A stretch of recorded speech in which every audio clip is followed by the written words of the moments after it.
Cultura Geral. Apoio. UniBH, de 8 a 12 de fevereiro. Uma semana de condições imperdíveis para você. Caixa de Assistência OAB Nova Lima. Caminho seguro para os advogados de Minas Gerais. Instituto dos Advogados de Minas Gerais. Mais de 100 anos produzindo conhecimento, igualdade, fraternidade e liberdade.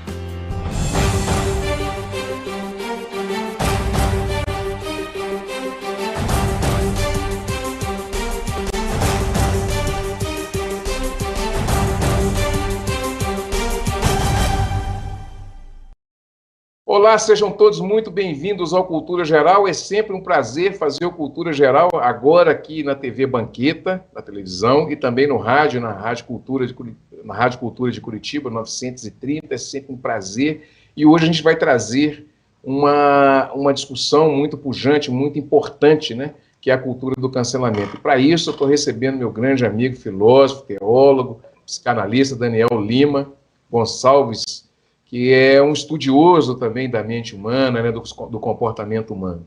Daniel, seja muito bem-vindo para a gente tratar desse tema que tem custado muito caro, né, não só para a sociedade brasileira, latino-americana, mas para o mundo inteiro também. Verdade. Olá, Edson. Mais uma vez, sempre uma satisfação estar aqui para a gente pensar sobre temas tão relevantes, né, como este, que está tão na moda, essa coisa da cultura do cancelamento. Daniel, para a gente começar assim de bate pronto, como é que a gente pode conceituar ou entender, começar a entender para a gente poder discutir o que é a cultura do cancelamento?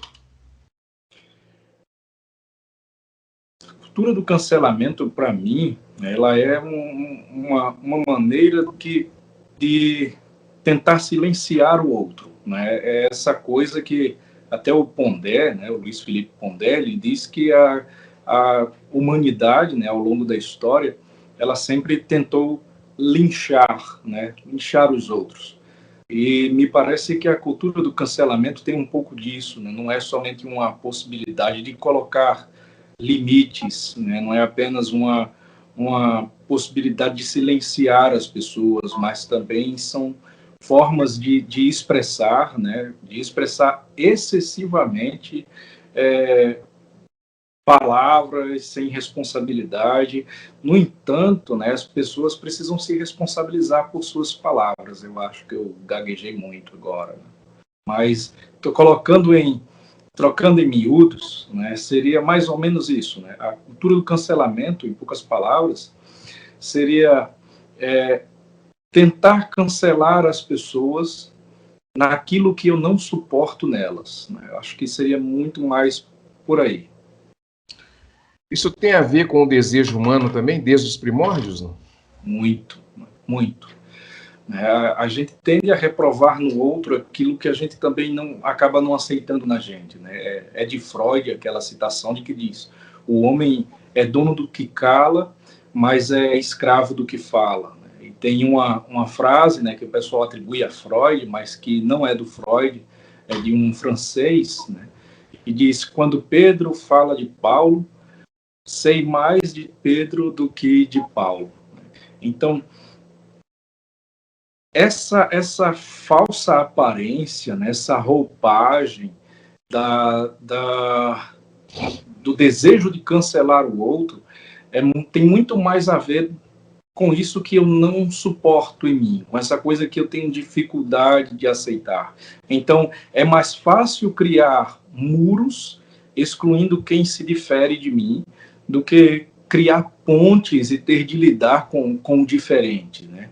Um diferente que, na verdade, me pertence e eu nego, né? É esse olhar do outro, né? Esse olhar o outro sem cancelar, né? Olhar o outro sem cancelar me permite a caminhar para uma transformação.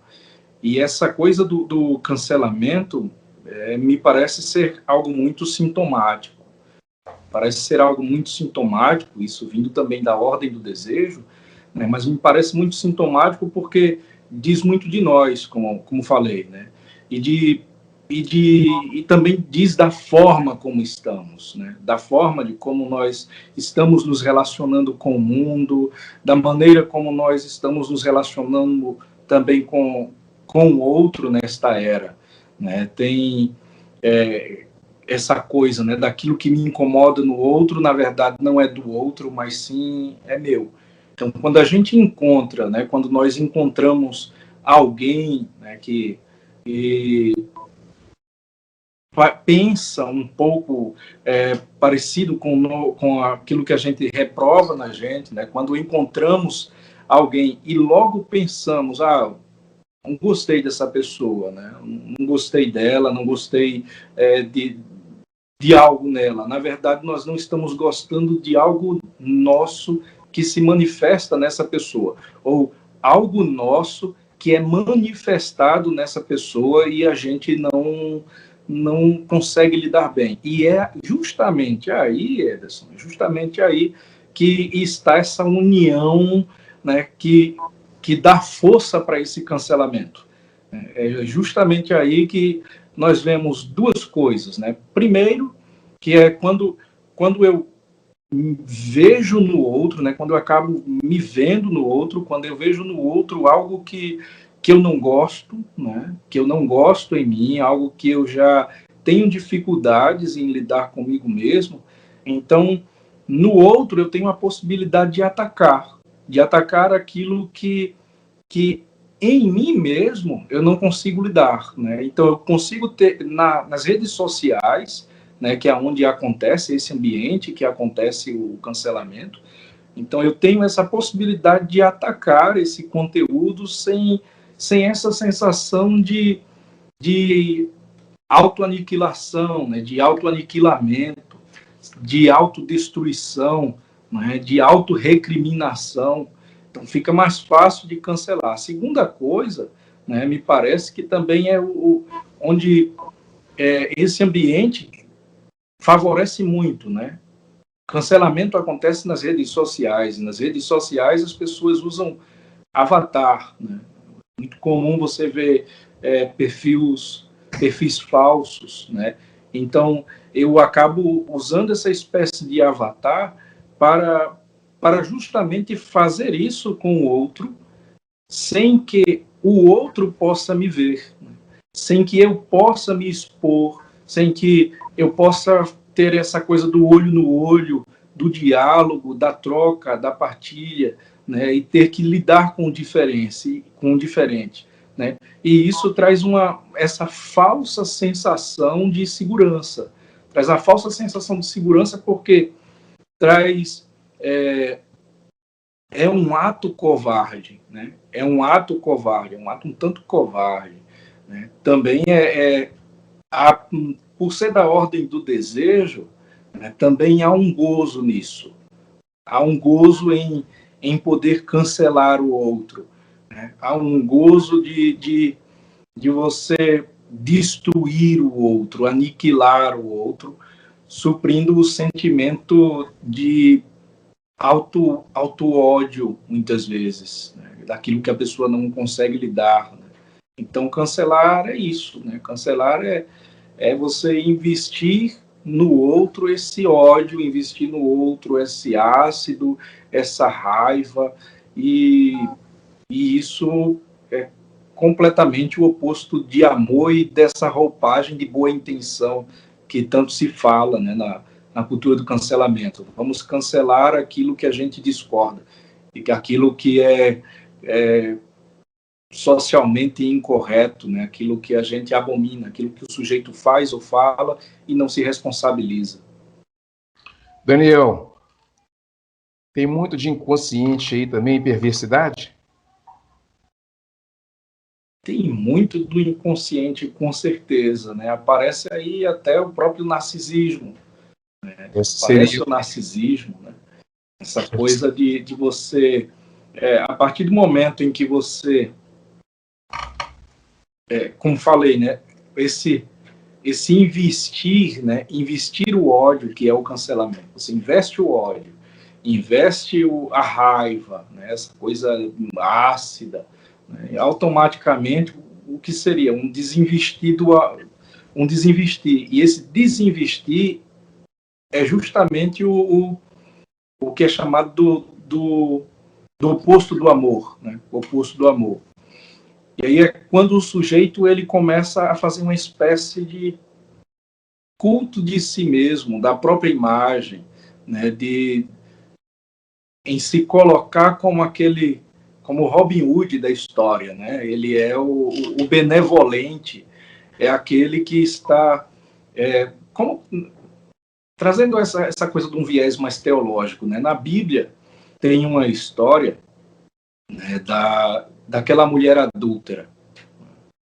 E, de repente, os saduceus, os escribas, pegam aquela mulher no ato de adultério e levam ela até Jesus. E levando ela até Jesus, né, conforme a lei mosaica, ela deveria ser apedrejada. E aí Jesus olha para aquilo tudo e, sem dar explicação, começa ali a riscar no chão e diz: quem não tem pecado, né, que atire a primeira pedra. É isso que tem muito do desejo, né? Não seria só uma coisa perversa, né? Mas, e não só narcísica, mas essa gana de destruir, esse desejo de fato destruir o outro, de linchar aquilo que eu gosto, né? Aquilo que é meu. Então é quase como aquela coisa tem aquela fala, né, que a gente diz popularmente, né? Muitas pessoas dizem: vou te dizer uma coisa com todo respeito, com todo respeito. E nessa coisa de com todo respeito, né, eu gozo naquilo que lhe faz mal. Eu gozo naquilo que lhe deixa constrangido. Eu gozo naquilo que lhe destrói, né? Literalmente isso, né? Então, o que esses haters, como é chamado, né? Esses odiadores, que é a partir deles que começam o cancelamento, os haters, eles acabam se identificando com a pessoa, né? Eles acabam se identificando com a pessoa de alguma forma. Então, eles acabam investindo essa energia, acabam investindo tempo para poder atacar essa pessoa, para falar dessa pessoa. E basta olhar no dia a dia, no cotidiano, né, que a gente vai ver que quantas vezes nós damos espaços, né? Quantas vezes nós damos espaços para as pessoas que dizemos não gostar delas, né? Nós dizemos que não gostamos dessas pessoas. No entanto, essas pessoas estão presentes o tempo todo nas nossas falas, né? O tempo todo, dia após dia, a gente está falando dessa pessoa. Ou seja, essa pessoa que a gente está dizendo que não tem importância, na verdade, ela tem muita importância. Por isso, ela está tão presente na nossa fala. Então, aquilo que na cultura do cancelamento é perseguido, na grande maioria das vezes, e num olhar mais psicanalítico da coisa, tem muito a ver com o sujeito, né? Tem a ver com essa coisa do narcisismo, de querer aparecer, de querer se mostrar nesse momento, né? De querer ser esse centro, ter esse momento de fama. Também tem essa coisa perversa, né? De querer aniquilar o outro, de querer destruir o outro e gozar nisso. Mas, como você falou, né? Existem muitas outras coisas inconscientes aí no cancelamento, né? Um outro ponto desse sintoma do cancelar, né? Um outro ponto desse sintoma é que é uma forma também de nós reduzirmos o outro a um objeto, a coisificarmos o sujeito. Então, quando a gente coisifica o sujeito, a gente o diminui. Nós cancelamos eventos, nós cancelamos planos, nós cancelamos viagens, e isso tudo acaba refletindo esses nossos vínculos, né? Acaba refletindo os vínculos atuais, né? De como a gente acaba se servindo do outro, do tempo, do meio, né? Por que é que eu estou cancelando essa pessoa porque ela fez algo, né? Porque ela falou algo? Até que ponto isso não tem a ver comigo, né? Daí vem, né, o quanto me serve, o quanto tempo me serve, o quanto o outro, né, que tipo de status quo, né, isso acaba me proporcionando, né, até que ponto essa coisificação não me revela. Eu não me sinto coisificado por alguém, e aí eu estou querendo fazer essa coisa do cachorro que agrediu o gato vai e caça o rato, né? Então, essa coisificação, ela espelha essa nossa postura, né? Espelha essa nossa postura competitiva, essa postura narcísica, essa postura vazia, né? Essas nossas relações, né? Essas nossas relações que, de certa forma, acabam sendo relações matemáticas, né? Acabam sendo relações matemáticas, mas é importante e é válido dizer, né, que é muito fácil você cancelar alguém. Muito fácil você chegar e cancelar o outro. Difícil é você se dispor a escutar o outro. Difícil é você acessar o outro. Difícil é você tentar dialogar com o outro, argumentar. Difícil é você olhar para si mesmo e você tentar enxergar o real motivo pelo qual esse outro tanto lhe incomoda. Isso sim é difícil.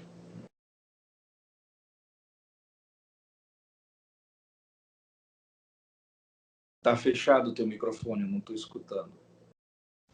Tá vendo? A conversa fica tão boa que eu até esqueci que eu estava ouvindo aqui e tudo, e esqueci que o microfone estava fechado. Mas a conversa fica tão boa que a ideia assim, de fazer o programa e de trazer esses assuntos é tão importante, né? Para a gente mesmo, né? Para mim, que faço o programa já há 5 anos e meio, para as pessoas que escutam o programa, que veem o programa, que escutam hoje, escutavam ontem e assistem na televisão, depois nas redes sociais, depois tem acesso ao podcast também. É sempre muito importante essas pautas, porque fala, como diz você mesmo, fala mais da gente do que do outro, né? E isso é bom trazer para que as pessoas se identifiquem. A gente vai para um intervalinho agora, a gente vai para um intervalo aqui na TV Banqueta e na Rádio Cultura de Curitiba, não saia daí, daqui a pouquinho a gente volta com mais Cultura Geral. A gente está falando hoje da cultura do cancelamento com meu grande amigo, psicanalista Daniel Lima. Não saia daí, a gente volta daqui a 1 minuto. Necessidade em esperança. Faça a diferença na vida das crianças e adolescentes com câncer e doenças hematológicas. Faça parte desta história. Conheça pessoalmente nosso trabalho. Todos os dias, milhares de pacientes de Nova Lima, Raposo e Rio Acima procuram o Hospital Nossa Senhora de Lourdes para receber atendimento, sendo que 80% deste atendimento é pelo SUS. O Hospital Nossa Senhora de Lourdes é filantrópico e sem fins lucrativos. Por isso, precisamos de toda a ajuda possível. A sua doação é muito importante para a restauração do telhado do hospital, que é uma das necessidades emergentes. Quando você doa para o Hospital Nossa Senhora de Lourdes, você não estará ajudando somente a restaurar o telhado do hospital, mas também a recuperar milhares de vidas. Quem está lá dentro precisa da ajuda de quem está aqui fora. Você pode doar qualquer valor e, para a sua maior comodidade, a nossa equipe vai até você. Seja um amigo do Hospital Nossa Senhora de Lourdes. Envie a mensagem "Quero doar" para o número que aparece aí no vídeo e saiba como ajudar. Hospital Nossa Senhora de Lourdes. Humanidade, carinho e atenção à vida. Apoio TV Banqueta. Com fome, fica muito difícil aprender. Por isso, vamos entregar milhares de kits pedagógicos para crianças e jovens e para suas famílias, cestas de alimentos e de material de limpeza. Assim, todos vão estudar protegidos e bem alimentados. Não é fácil, mas com a sua ajuda é possível. Criança Nota 10. Proteger a infância é acreditar no futuro. Apoio TV Banqueta.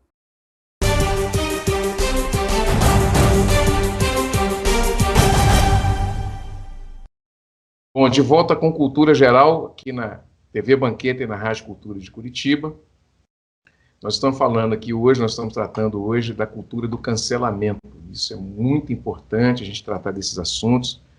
E eu queria perguntar para o professor Daniel Lima se essa ideia de cancelamento e essa ideia narcisista, essa coisa de não suportar aquilo também que você não suporta inconscientemente em você, ela pode trazer nela também uma subjetividade, assim, nessa ideia que a gente está vivendo hoje, dessa discussão que a gente está vivendo hoje das relações líquidas, misturando tudo isso, assim, essa ideia do sujeito que é dono de si mesmo, que ele tem que dar conta de tudo, ele tem que ser super-herói, se a coisa não dá certo, a culpa é dele, única e exclusivamente dele. Então vira essa competitividade exacerbada.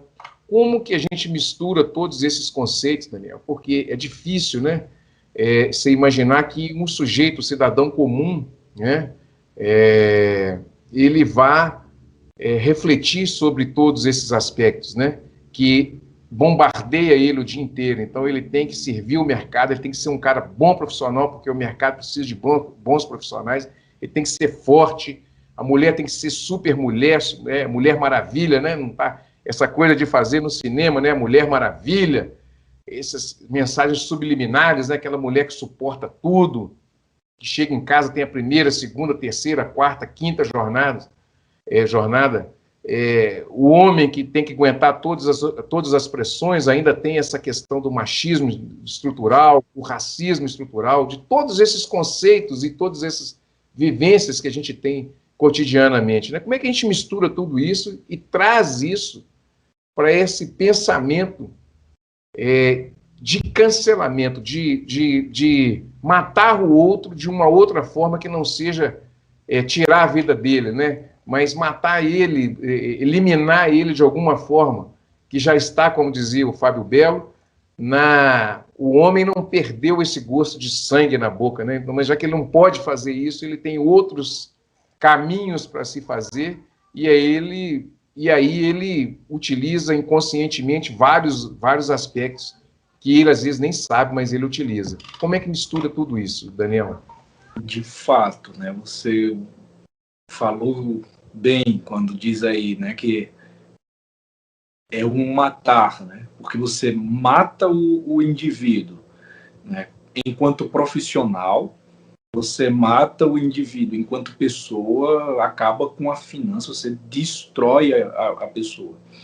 E aí, juntando tudo isso, né? Tem um ditado que a gente usa muito aqui no Nordeste, dar um bom sarapatel. Por quê? O Gilles Lipovetsky vai falar dessa questão da sociedade individualizada.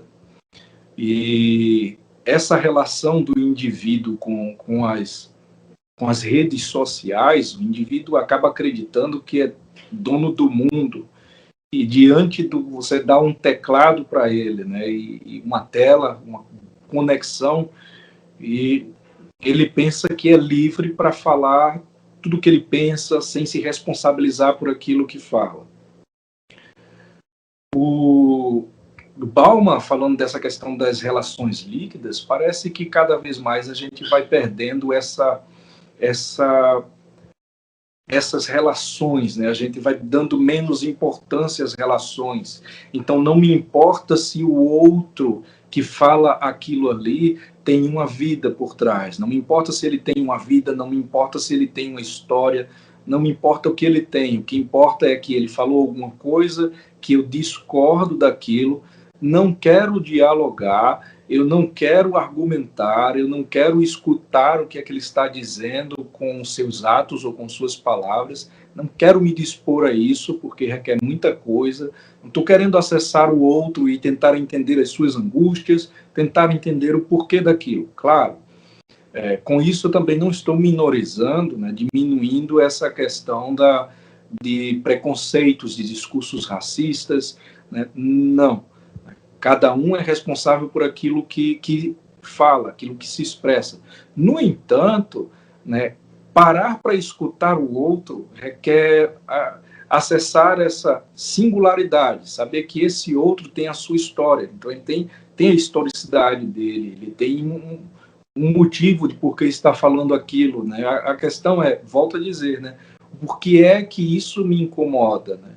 E como você falou, vivemos numa sociedade onde cobra tanto da gente, né? Cobra tanto do sujeito. Até foi um discurso foi um debate, né, um outro momento do programa, do Churran, né, que é essa coisa da sociedade do cansaço, diante de tanta demanda, diante de tanta coisa, o sujeito acaba que se enfada e desenvolve tantos transtornos, tantos sofrimentos psíquicos, né? Então, nós, diante dessas relações líquidas, nós não estamos mais dialogando. As pessoas não estão mais dialogando, nós estamos nas nossas caixinhas. Existem as caixinhas de diálogos no Instagram, né, nos grupos, você está ali num grupo, você está naquela espécie de condomínio de pertencimento, né? Você dialoga com quem você pertence, com quem você se identifica, com os iguais, não mais com o diferente. A gente não sabe mais lidar com as diferenças, né? Então, a questão é que com quem eu não converso, né, com quem eu não dialogo, então eu cancelo. É mais fácil cancelar, né? Então não há trocas, e por isso também até o debate político, o debate público é tão pobre, né? Acaba sendo tão pobre, mas vale a pena pontuar de que escutar, né? Escutar não significa aceitar, né? Dialogar não significa ofender. Dialogar não significa ofender. Tentar acessar o outro não significa você ser permissivo, como falei há pouco, né? Principalmente, né, diante de discursos ofensivos, diante de discursos intolerantes, preconceituosos, né? Nos afastar de determinadas pessoas não precisa vir de um lugar de cancelamento. Se aquilo não me faz bem, não contribui, não colabora, eu não compactuo com aquilo, então eu apenas me afasto, me distancio disso até para ver melhor. É aquilo que o Saramago fala, né? Você, para poder enxergar melhor, você precisa se afastar da ilha. Então, quando você se distancia, você tem essa visão do todo. Então, eu não preciso estar reduzindo o outro a um objeto para poder dizer que eu prefiro não viver dessa forma, eu prefiro não viver de forma tão próxima dele, então eu vou cancelar.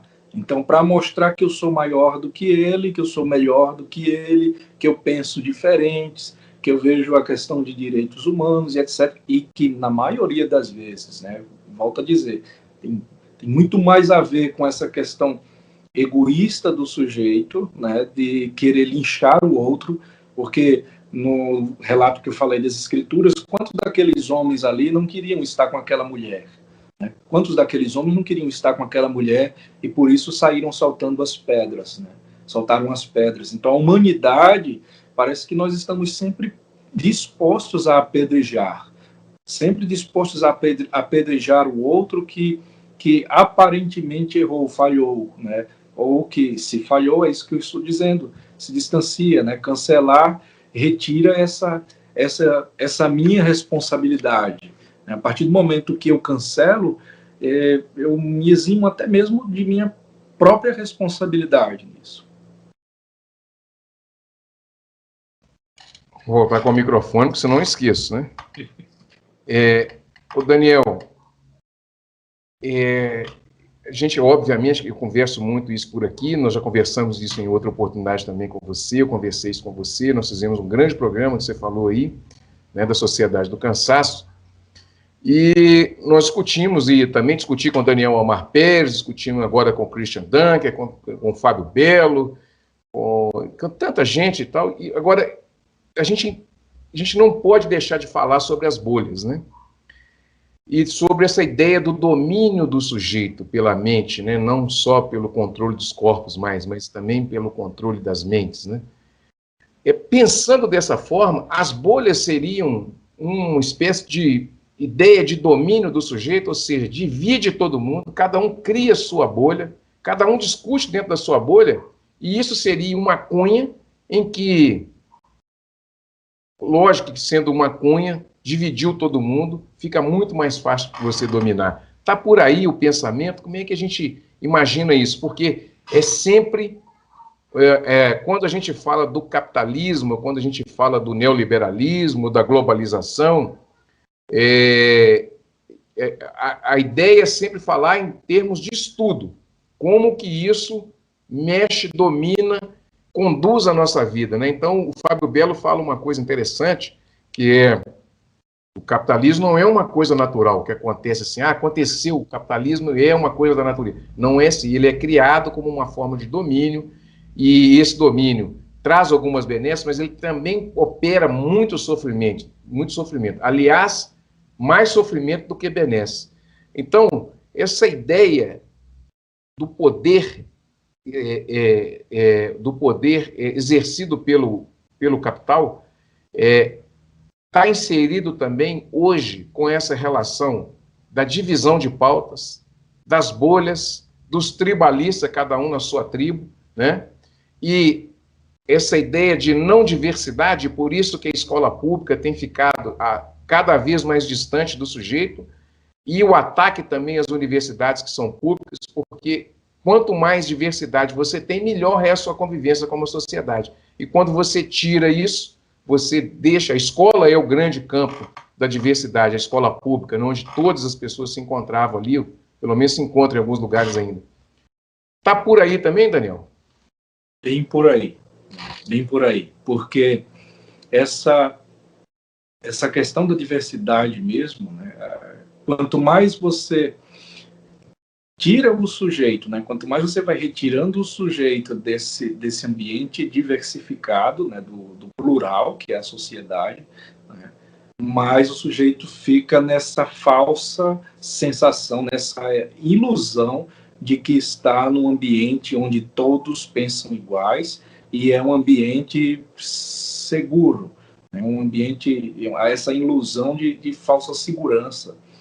Né? Então, por que é que a gente precisa valorizar a singularidade do sujeito? Quando a gente valoriza a singularidade do sujeito, nós estamos tendo em mente, né, que nós somos apenas uma peça do quebra-cabeça que é a pluralidade, que é essa sociedade. Então, nós somos apenas uma peça desse imenso mosaico que é a sociedade. Essa diversidade, quando é vista de longe, é que manifesta a real imagem, essa diversidade que nós somos. Na singularidade há pluralidade, na pluralidade existe essa singularidade. Agora, essa coisa da bolha, né, como eu acabei de falar, né, nessa espécie de condomínio, né, o sujeito se sente seguro, e aí, destruindo o outro, né, eu fico com essa coisa da fatia, né? Eu quero também uma fatia nesse mercado. Também quero o meu pedaço. Eu quero um pedaço, uma fatia dessa pizza, né? Eu quero minha parte no mercado econômico. E veja que essa questão da cultura do cancelamento, né, acaba ficando muito em evidência de 2019 para cá. E acaba tendo um objetivo bem pontual, né? Muito pontual. Destrói o indivíduo em sua profissão, em suas finanças. Né? Você não só cancela o indivíduo daquele mundo virtual, você tem esse desejo de anular da sociedade, de arrancar e tirar essa competitividade. E é como você falou, né? Não tolerar o diálogo com esse diferente. Né? Então, quanto mais você tira o sujeito, quanto mais você vai inserindo o sujeito nessas bolhas e tira o sujeito desses ambientes de diversidade, de diálogo com o diferente, né, de poder experimentar novos saberes, novas ideias, respeitar, né, saber esse espaço, até onde eu posso ir, né, saber os meus limites, mas também saber o limite do outro, isso requer também maturidade emocional, né? Requer maturidade. Aquilo que o Daniel Kuhlman vai chamar de inteligência emocional, né? Não agir nesse ímpeto, não agir nesse impulso, que é o que acontece muitas vezes, né? O desejo de anular o outro, nessa cultura de cancelamento, eu quero cancelar o outro, mas é nesse meu ímpeto, nessa minha dificuldade em lidar, em administrar aquilo que é meu. Talvez o sujeito não tenha lidado com os limites, né, na sua infância. Acionou bem o sistema límbico, né, não soube tolerar, não soube suportar as diferenças lá, né, essa coisa do não. E quando a criança recebe o não, ela acaba tendo esse medo, né, de destruir esse objeto. Então, é como se fosse um efeito às avessas, né? Eu não é só um não suportar ou não, eu não suporto aquilo que é dito, aquilo que é feito, e eu não tenho medo de destruir o outro, eu quero destruir o outro. E aí acaba que eu não vou ter essa competitividade de mercado, né? Eu vou ter mais espaço. Vou ficar mais nessa selva do capital, eu vou ficar mais solto, diminuo mais alguém nessa cadeia alimentar. Então, não gostar das pessoas, não gostar de todas as pessoas, tudo bem, né? É algo comum. Né? Nem todas as pessoas vão gostar de mim, tudo bem também, mas nessa era de virtualidade, a gente parece que em algum momento a humanidade se perdeu nessa coisa cibernética, né? E parece que no mundo cibernético eu devo ser aceito, eu tenho de ser aceito pelo outro a todo custo, né? De modo que tem um romance literário que eu li recentemente, eu não lembro agora o nome da autora, né, mas que até foi citada no The New York Times, né, em que ela sofria para poder colocar uma frase no Instagram. Né? Então, porque ela tirava um ponto, não vai ficar legal com um ponto, vou colocar um emotion, não, tira esse símbolo, vou colocar tal, não, é melhor não colocar isso tudo, só a foto. Né? Então, a gente tem também essa necessidade de ser aceito, porque o que é o que são as redes sociais? Né? Essa coisa do marketing pessoal. É o marketing pessoal. E você está fazendo marketing pessoal para quê? Né? E aí você vê, o YouTube e outras redes, né, se ganham dinheiro. Quanto mais você vai aparecendo, quanto mais polêmica você vai colocando, quanto mais coisa você vai desenvolvendo, tem muito conteúdo bom, mas também tem muito conteúdo que deixa a desejar. Daniel, não é fácil não, né? Bom, essa conversa não tem, se a gente continuar assim, a gente não faz nem intervalo, não acaba o programa, nem nada, mas eu acho que isso está muito fundamentado. A gente tem que voltar, né, sempre falar do desejo, né, Daniel? Porque isso está muito ligado, porque eu lembro que, eu lendo uma matéria da Super Interessante há um tempo atrás, tinha um estudo falando, acho que tem a matéria até hoje, da barra de rolamento do telefone. Essa barra de rolamento, quem cria essa barra de rolamento, ele usa o mesmo sistema da máquina de caça-níquel, que dispara no seu cérebro o mesmo prazer, né? Essa coisa das redes sociais, de colocar o sujeito ligado a esses movimentos que são tecnológicos, tem esse condão de viciar também a pessoa. Então, ela, por exemplo, está ali, depois ela continua, vai passando as coisas nem sem prestar atenção direito. Aí se para, depois vai de novo. Isso tudo está envolvido nessa coisa também, Daniel, de tipo assim, de trazer para o sujeito um prazer viciante, e com isso também isso ser relativizado até pelas coisas que ele faz ali nas redes e traz das redes, depois ele devolve, e ele consome, e depois ele não consome, e ele para e vai e volta. Tem a ver com isso, com essa coisa do prazer e do desejo também? Também, né? Tem a ver muito com isso. E tem muito a ver com o que você acabou de falar há pouco, nessa questão da bolha. Até hoje em dia, o marketing, né? Existem técnicas de neuromarketing. Uma das aulas que eu tive com o professor Daniel Kuhlmann na PUC do Rio Grande do Sul, né? Ele fala justamente dessas técnicas de neuromarketing, onde as pessoas nessa barra de rolagem infinita, né, quanto mais você vai subindo, e aquele marketing ele vai aparecer conforme aquilo que seria seu desejo, né, aquilo que seria prazeroso, aquilo que atende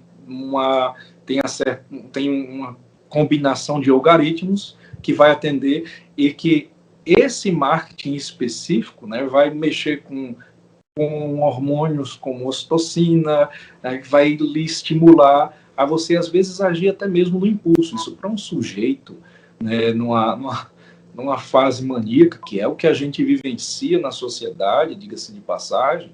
Nós vivemos numa sociedade muito maníaca, uma sociedade onde a ênfase está no consumismo, né, onde a ênfase está, né, no consuma e mostre que você é, né?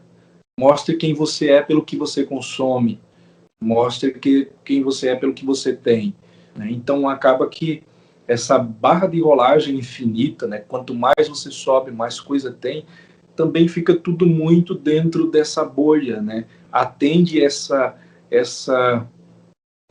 demanda de cada indivíduo conforme aquilo que ele busca, né? Então acaba atendendo essa coisa daquilo que é prazeroso, tanto que muita gente acaba adquirindo produtos sem de fato ter necessidade. Eu que gosto de comprar livros, para mim de quando em quando aparece promoção, né? Algum desconto, um bom desconto na Amazon, alguma livraria, né? Aparece lá um bom desconto, e justamente de um livro naquela área que você está muito habituado a comprar. Literatura, ultimamente eu tenho lido muito literatura, e até não sei a quem eu emprestei o livro da cegueira, né? O Ensaio da Cegueira de Saramago, eu comprei de novo para reler, né? E me parece que a gente também tem vivido muito isso, né? A sociedade, essa cultura do cancelamento também parece ter muito a ver com aquilo que o Saramago fala dessa cegueira, né? Parece que quanto mais as pessoas têm elas mesmas diante de si, quanto mais elas identificam aquilo que lhe é comum no outro, muito mais elas ficam cegas e não enxergam que, na verdade, aquilo que ela está perseguindo, aquilo que ela está anulando, querendo aniquilar, querendo linchar, jogar pedras, tem muito a ver com elas mesmas, né? Tem muito a ver consigo. É como falei há pouco, né? Quando a gente inicia uma frase já dizendo, com todo respeito, né? Aí parece que existe uma brecha, né? que pode saltar qualquer tipo de ofensa, né? Com todo respeito, eu vou gozar, vou me divertir agora lhe ofendendo, né? Então vou lhe ofender e vou começar a gozar com isso, né? Não há respeito algum nisso, né? Não há nada de bom nisso. Há um desprazer para quem passa por isso, mas há um prazer por quem faz isso. Então, saber se colocar, saber pontuar, saber se posicionar e se expressar com responsabilidade pelo que você diz, né? Saber o que de fato você busca, né? Aquilo que você busca escutar, aquilo que você busca se alimentar, e entra essa questão até mesmo da barra de rolagem, né? São posturas humanas, né? Não devemos coisificar o outro apenas para aniquilar ou para satisfazer aquilo que é o meu prazer, aquilo que é o meu desejo. Então, o ideal seria não cancelar, mas um pontuar, né? Um não cancelar, mas um argumentar, né? Um se auto-observar e com todo respeito e se aproximando do outro, né? Com todo respeito, que haja respeito.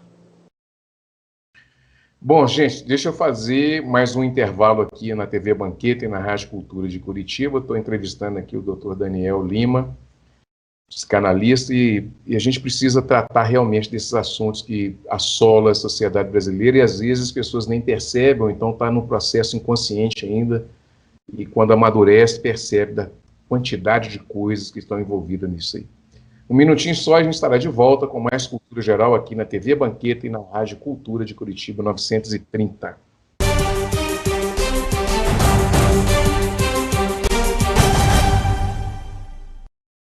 A CAP, Casa de Acolhida Padre Eustáquio, trabalha para que crianças, adolescentes e seus acompanhantes tenham amparo e estrutura durante a luta contra o câncer e doenças hematológicas até a sua cura. Com trabalho, empatia, compromisso e transparência, a CAP transforma necessidade em esperança. Faça a diferença na vida das crianças e adolescentes com câncer e doenças hematológicas. Faça parte desta história. Conheça pessoalmente o nosso trabalho.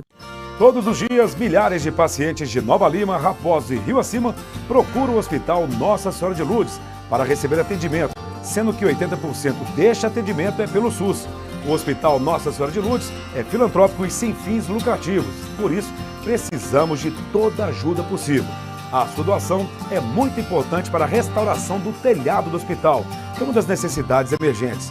Quando você doa para o Hospital Nossa Senhora de Lourdes, você não estará ajudando somente a restaurar o telhado do hospital, mas também a recuperar milhares de vidas. Quem está lá dentro precisa da ajuda de quem está aqui fora. Você pode doar qualquer valor e, para a sua maior comodidade, a nossa equipe vai até você. Seja um amigo do Hospital Nossa Senhora de Lourdes. Envie a mensagem "Quero doar" para o número que aparece aí no vídeo e saiba como ajudar. Hospital Nossa Senhora de Lourdes, humanidade, carinho e atenção à vida. Apoio TV Banqueta. Com fome, fica muito difícil aprender. Por isso, vamos entregar milhares de kits pedagógicos para crianças e jovens e para suas famílias, cestas de alimentos e de material de limpeza. Assim, todos vão estudar protegidos e bem alimentados. Não é fácil, mas com a sua ajuda é possível. Criança Nota 10. Proteger a infância é acreditar no futuro. Apoio TV Banqueta.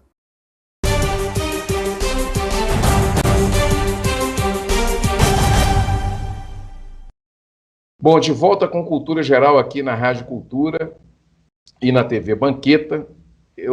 Daniel, para a gente ir para a parte final da entrevista. Sociedade da estética, nós falamos disso um pouquinho, e eu acho que também está ligado a essa ideia das redes sociais, essa ideia de cancelar, de não se sentir pertencente a essa sociedade da competitividade, né? Nós vamos voltar sempre no Han, no Byung-Chul Han, nós vamos voltar no Bauman, vamos voltar no Foucault, e a gente vai discutindo essas coisas, vai aparecendo todo mundo nessas conversas, né?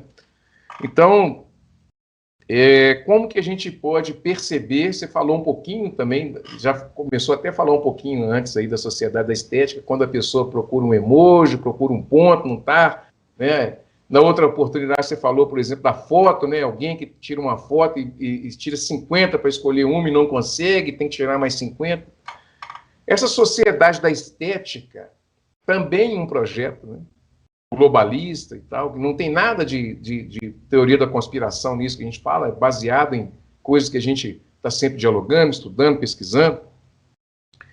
Essa sociedade da estética também, que é parte do projeto de domínio do sujeito, do indivíduo, e faz ele ter essa coisa da subjetividade mais aflorada, tem causado muito sofrimento, Daniel? Com certeza, né? Tem causado muito sofrimento. Parece ser uma estratégia da questão de manipulação de massas, né? Você ter esse outro como um terreno farto, né? Um território a ser conquistado, né? Você falou aí tantos nomes, né? E aí vem mais, né? O Lesch, né? Nessa questão do narcisismo, vem o Guy Debord com a sociedade do espetáculo, né? Então, a sociedade da estética, dentro dessa coisa da cultura do cancelamento, me parece ser uma sociedade cada vez menos ética. A sociedade da estética parece ser uma sociedade menos ética, né, e de fato mais estética.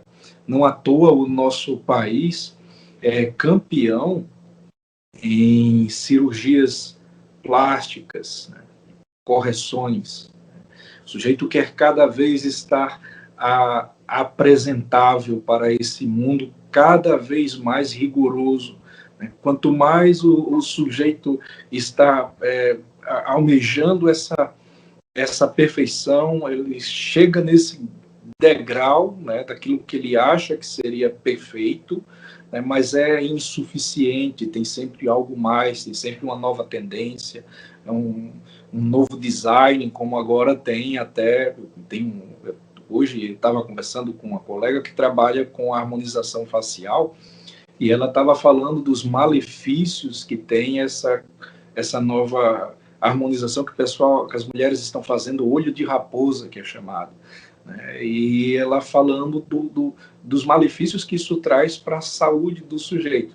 Mas você vê, né, existe o tempo todo esse mal-estar, né? O sujeito, ele está diante dessa sociedade, aquilo que Freud fala belamente no seu tratado antropológico, né, o mal-estar da cultura.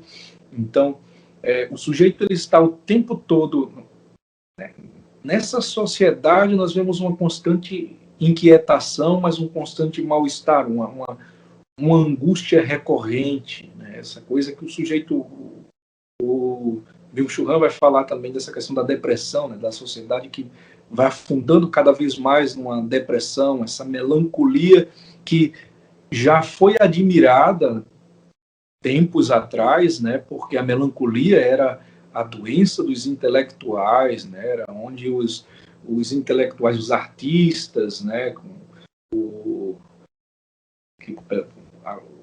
os surtos dele, né, o Van Gogh arrancou até a orelha, né, existem tantos melancólicos que eram poetas, né, todo poeta traz essa melancolia, mas que hoje em dia as pessoas, a humanidade parece não saber mais lidar com essas angústias. Então, por não saber lidar com aquilo que é de ordem ética, aquilo que é dessas demandas da angústia, o sujeito tenta diminuir, né, sanar através de uma correção estética, né, tentar corrigir esteticamente. Filtros, parece que quanto mais se lança um filtro para uma foto, para a imagem, né, você pensa que já tem todos os tipos de filtros. Não, existe filtro de inverno, filtro de verão, filtro retrô, filtro vintage e tantos outros aí, né, e para todos os gostos, né, mas parece que é sempre insuficiente para essa falta, para esse vazio, para esse furo existencial que cada um traz dentro de si, né? Aquilo que os existencialistas, né, vão dizer que viver é sofrer, viver é angústia, viver é desespero, e a questão é como a gente lida com tudo isso, como é que a gente lida com essa angústia, como a gente reage frente a isso. Parece que hoje em dia a grande maioria tem procurado reagir de modo estético. Daniel, para a gente encerrar, a última pergunta. Nós precisamos manter a palavra viva.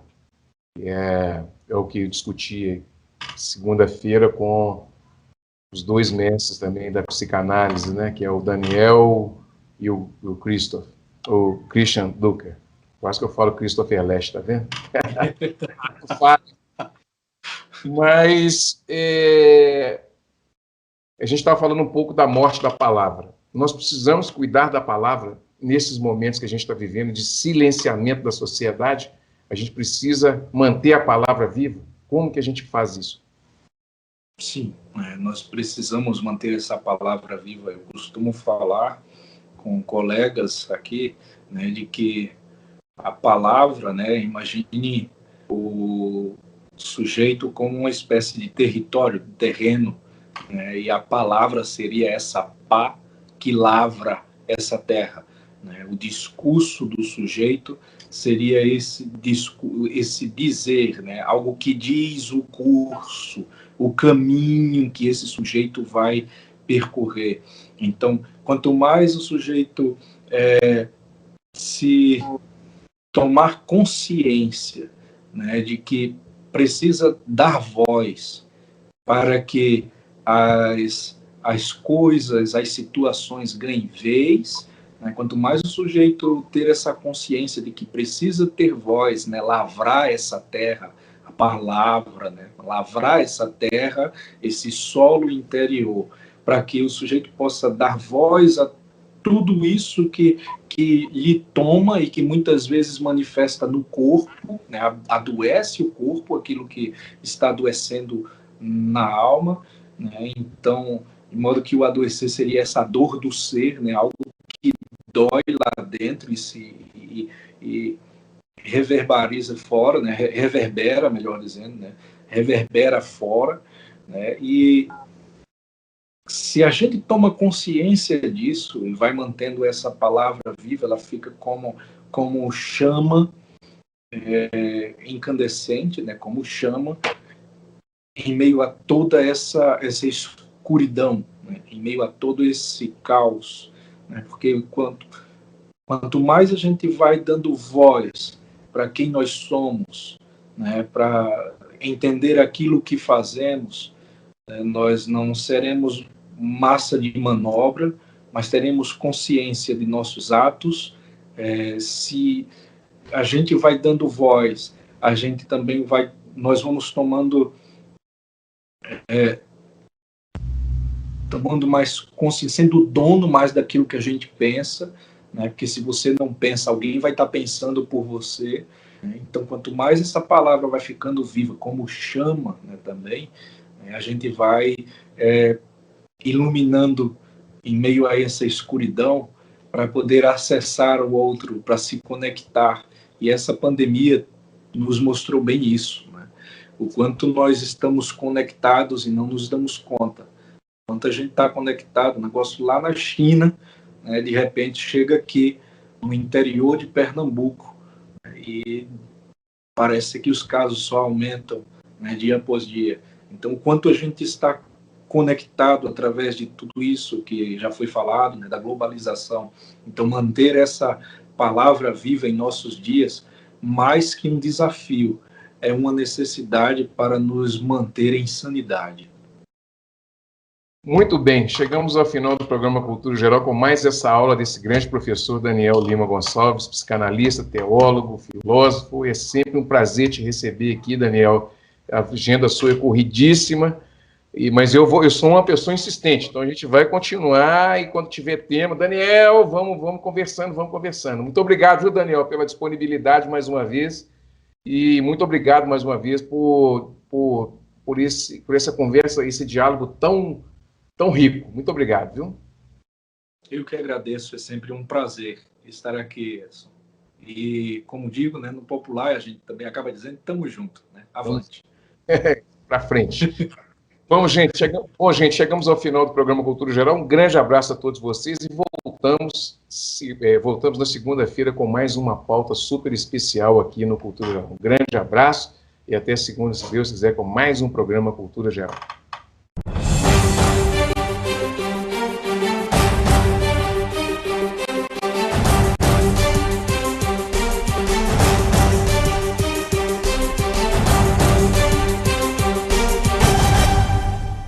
Cultura Geral. Apoio. UniBH, de 8 a 12 de fevereiro. Uma semana de condições imperdíveis para você. Caixa de Assistência OAB Nova Lima. Caminho seguro para os advogados de Minas Gerais. Instituto dos Advogados de Minas Gerais. Mais de 100 anos produzindo conhecimento, igualdade, fraternidade e liberdade.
Doce Veneno.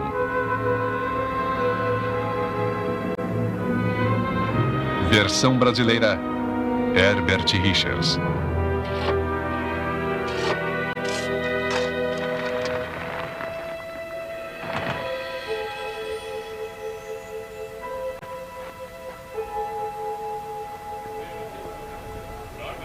Futuras instalações da penitenciária de Gotham. Meus caros cidadãos, é com maior orgulho cívico que nos reunimos aqui hoje para o lançamento da pedra fundamental da nova penitenciária de Gotham, que está sendo patrocinada pela Fundação Wayne.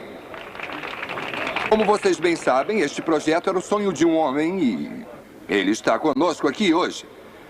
O novo promotor de Gotham, Harvey Dent.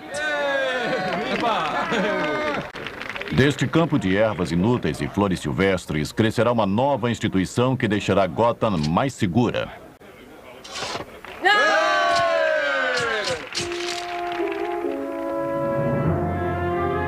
Começam as obras do sonho de Dent.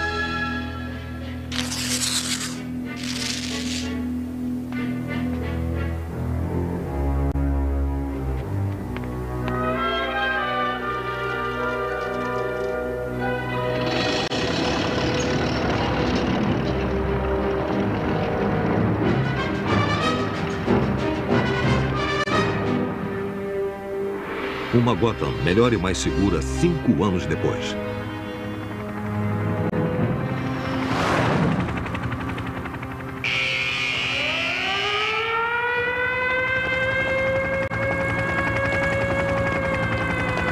Vai, sobe, sobe!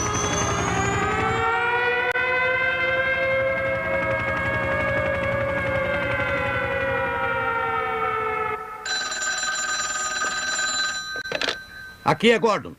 O quê? Tivemos uma fuga aérea da prisão. O helicóptero está vindo para cá.